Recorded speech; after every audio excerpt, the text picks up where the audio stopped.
Hello there everyone, my name is Crazy Caleb and welcome to Non-Binary Puzzle. This is the way the module looks. It's got a series of 4 different colors that could potentially appear. In this case, it's going to be white, purple, black, and yellow. Now, this module is similar to the concept of a binary puzzle. It looks very similar to it, but there are a couple major changes that we need to recognize that this module has. This module is much trickier than binary puzzle. It's definitely a bit trickier with regards to the clues, but this module itself, of course, is not impossible. So, compared to binary puzzle, let's take a look at the rules for this binary puzzle.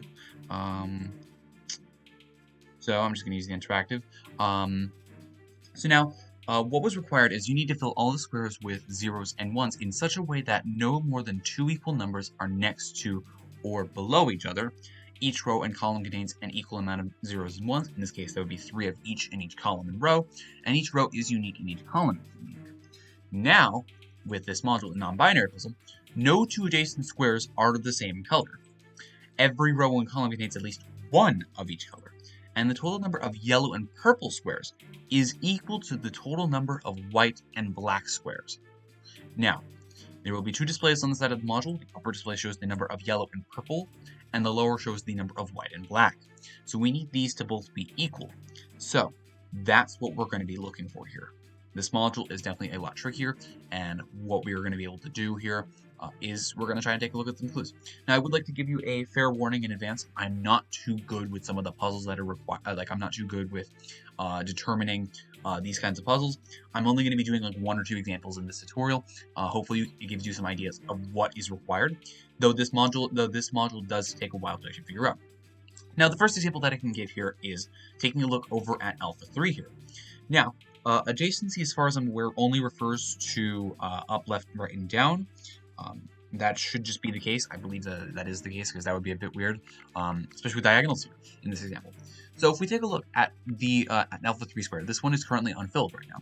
And remember that the first rule is no 2 adjacent colors are the same color. And what we can essentially deduce here is if we take a look, we've got purple, white, and black surrounding this square, and there's only 4 colors that we actually have here. So now, we know for a fact that just based off of these clues, we know for a fact that this one is yellow. Just guaranteed. That one is forced. So, we've determined this column, we've determined this square specifically, and we've used one of the rules that we have had here. Now, every row and column contains at least 1 color. Do we have any of those cases that we can determine actually being one of those colors? We know that we need white in one of these 3 spots, and we can deduce white being in this square. Because of the fact that white is adjacent over here to this square. That would not work. We know that white needs to go here at some point. We're not quite sure when exactly.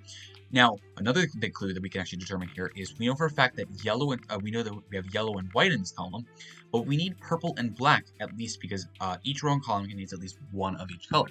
So in this case, we know that these are going to be purple and black, these last 2 squares. And what we can also determine is that because purple is right here, purple cannot be at Bravo 2. It therefore has to be at Bravo 1, which therefore forces black to be right here. Get to it. Now, if we take a look at the second row here, the second row does not contain yellow or white. So we know for a fact that these 2 spaces, Charlie 3 and Foxtrot 3, Charlie 2 and Foxtrot 2, are going to be a white and yellow at some point. Now, we can't quite deduce that quite yet, but we can also take a look at the first row, and we also need to take a look at what else is needed here. We know for a fact that we need a black and a yellow square as well. So that's what we can figure out here. Now, so we know for a fact that we need yellow and black in the first row. I don't think we can deduce anything quite yet. And we kind of just need to figure out more of the puzzle here, and I think that's going to be the right idea. Now, with the third row, what we can determine here is we need purple in this row. We need purple in this row, and purple is at delta 2, which therefore prevents it from going to delta 3. So we know for a fact that this is going to be purple right here. And there we go. Now, this doesn't help us deduce any of the other clues that we had from beforehand, so we can't do anything with that. We know for a fact, though, that this Charlie 4 square has to be black because we've got purple, yellow, and white all around it. It therefore forces it to be black. There we go. We're missing purple in row 4, so therefore purple can go right here. This one has to be black because of the fact that we've got purple, yellow, and white adjacent to it. So therefore, this has to be black. And things are looking good so far. Let's continue on, and let's see if we can figure out anything else. Okay. So, yeah, now we're coming to the point where things are going to get a little bit tricky. But as you can see, what I've been able to deduce is by using these 3 rules, we've been able to deduce actually a pretty good majority of this puzzle. That's been quite nice. But let's continue looking around. Oh, here we go. So we know for a fact that we need white in this column, in column 3. White cannot be at Charlie 5, nor can it be at Charlie 1. So we know that, therefore, this square is white, and we know for a fact that the other square that we were trying to determine here was yellow. So yellow goes here.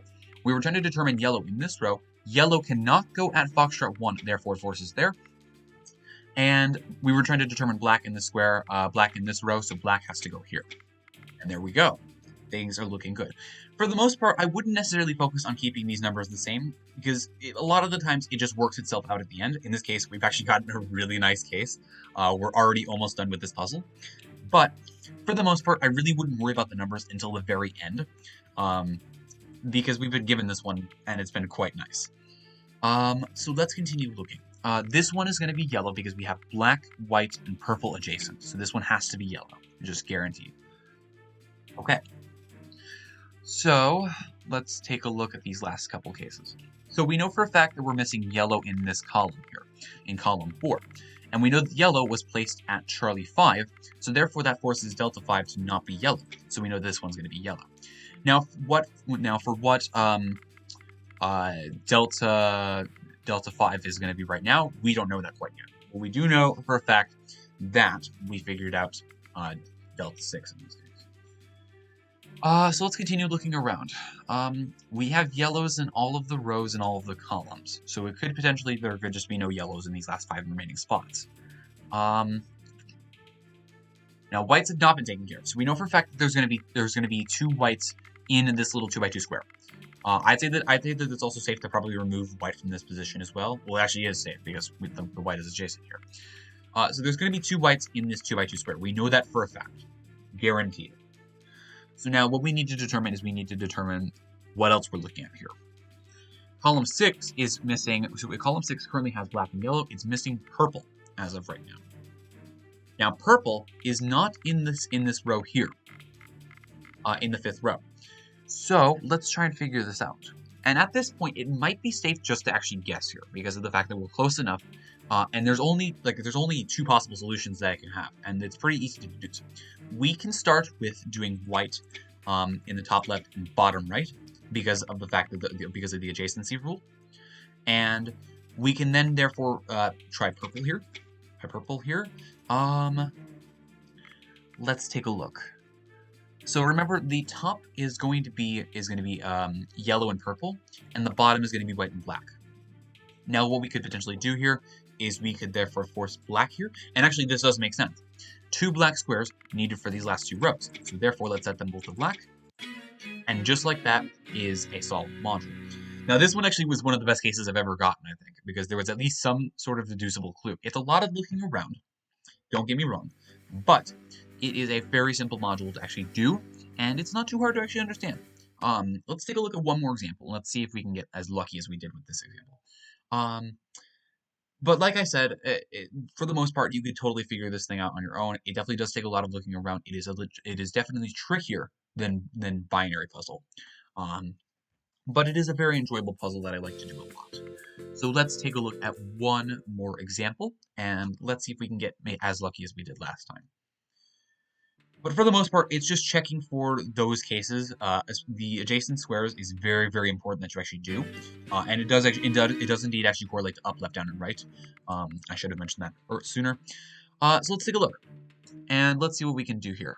Column 5 is missing white. We know for a fact that it can't be at echo 6 here, so it has to be here. We know that for a fact. I can't figure out anything with column 1 quite yet. There's nothing adjacent to these 2 squares that I can't figure out.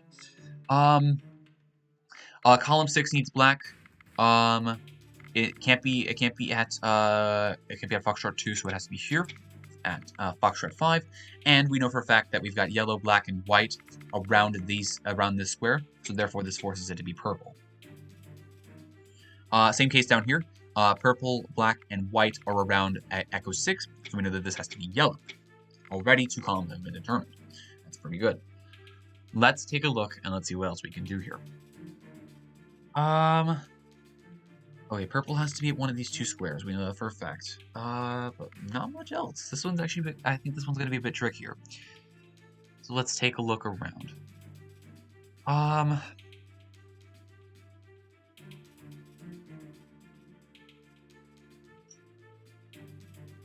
This one has to be yellow, white, purple, and black. This one forces it to be yellow.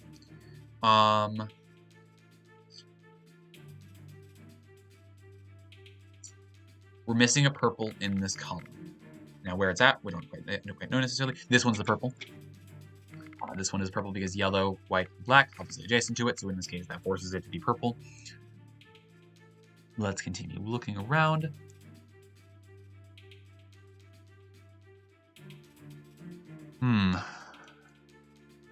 We're missing black in this row, so therefore it's right there.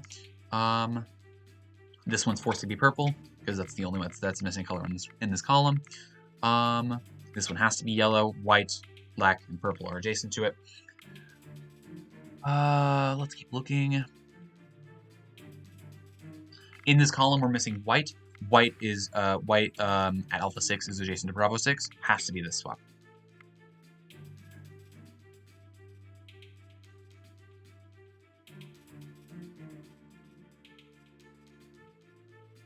Promising results. We're doing pretty well.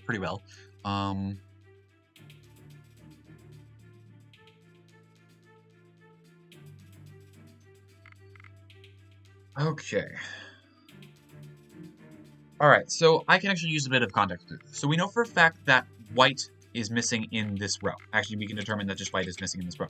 But what I was looking at also was, what you can determine is, we'll set this back to gray for right now. White being adjacent here prevents it from being alpha 5. White also prevents it from being adjacent to alpha 2. Now white is occupied in this row, but we're missing 2 colors in this row that is not including white. So therefore we could determine that this was white, even if it wasn't just, the last one remaining in the row with no color. We were able to determine that pretty easily. So those are the kind of clues that you want to look around for, especially. They can be a bit tricky to spot, I will admit, but it's not too hard to understand once you see what I'm talking about. And we're pretty much close enough, I'd say, that we can probably start figuring things out. So let's maybe start guessing and checking in a moment.